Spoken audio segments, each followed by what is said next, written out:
Depuis son apparition, le genre Homo ne cesse d'évoluer. Sur les derniers millénaires, un battement de cils à l'échelle de l'évolution du vivant, peut-on remarquer des modifications génétiques majeures? Ces modifications touchent-elles l'ensemble de l'espèce ou des groupes particuliers? Ces modifications, si elles sont avérées, sont-elles dues à des facteurs naturels ou culturels?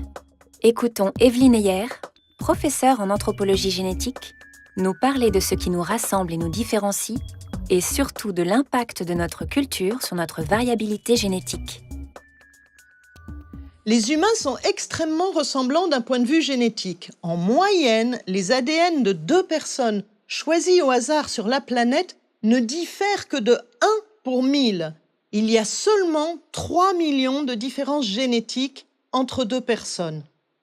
Une grande partie de ces différences s'explique par la sélection naturelle et par l'histoire des colonisations de notre planète. Mais cela n'explique pas tout. Certaines pratiques culturelles, notamment le mariage et le statut social, peuvent aussi avoir une influence sur notre génétique et donc sur notre évolution. Dans beaucoup de sociétés, les mariages ont longtemps été sous le contrôle de critères culturels, comme l'appartenance à une religion ou à une caste. Les mariages sont aussi plus nombreux entre des personnes qui parlent la même langue. En fait, 2 populations qui se mélangent par les mariages vont peu à peu se ressembler génétiquement, parce qu'elles échangent des gènes. À l'inverse, des populations qui se mélangent peu vont progressivement se différencier génétiquement. En Asie centrale, il existe de nombreuses langues et la langue est un critère important de choix du conjoint. On préfère se marier même loin, mais avec une personne d'une langue similaire, qu'à côté avec une personne de langue différente. Nous avons mené une étude en Ouzbékistan qui a prouvé que 2 populations se ressemblent génétiquement d'autant plus que les individus parlent des langues similaires. La diversité génétique dépend aussi de l'organisation sociale, notamment du rôle différent joué par les hommes et les femmes. Plus des 2/3 des sociétés humaines sont patrilocales. En cas de mariage entre 2 individus de villages différents, le couple s'établit dans le village de l'époux et l'épouse vient s'y installer. À l'inverse, dans les sociétés matrilocales, le couple s'installe dans le village de l'épouse et c'est l'époux qui migre.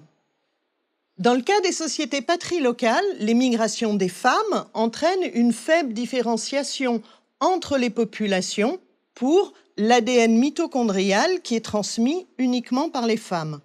Dans le cas des sociétés matrilocales, on observe une faible différenciation du chromosome Y qui est transmis uniquement par les hommes.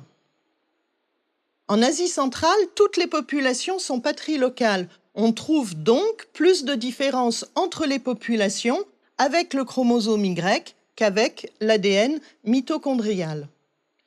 Mais ces différences hommes-femmes sont beaucoup plus grandes dans un des groupes de population que dans l'autre. En fait, à l'intérieur de ces populations, on trouve une organisation sociale différente.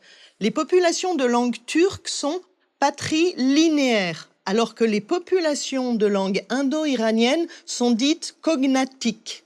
De façon générale, les populations patrilinéaires mettent l'accent sur l'ascendance paternelle, alors que les sociétés cognatiques mettent l'accent sur les 2 ascendances paternelle et maternelle. L'organisation patrilinéaire met donc en avant, pour chaque individu, son appartenance à un lignage par voie paternelle. Plusieurs individus appartiennent au même lignage paternel quand ils partagent un même ancêtre paternel éloigné de 7 à 10 générations.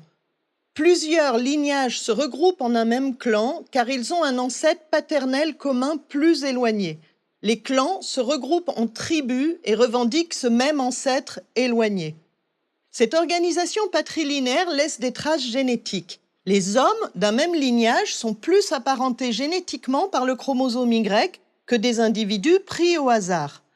De même, mais à une moindre mesure, les individus d'un même clan sont plus apparentés par le chromosome Y que des individus pris au hasard.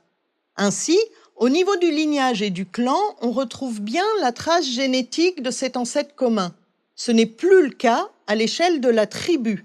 Elle apparaît comme un conglomérat de clans non apparentés génétiquement. Ces ressemblances au niveau du lignage et du clan sont intéressantes car elles prouvent que les généalogies décrites oralement correspondent à des généalogies biologiques. Elles prouvent aussi que cette organisation patrilinéaire existe depuis au moins 20 à 30 générations en Ouzbékistan. Cette organisation sociale a donc des conséquences génétiques un peu paradoxales.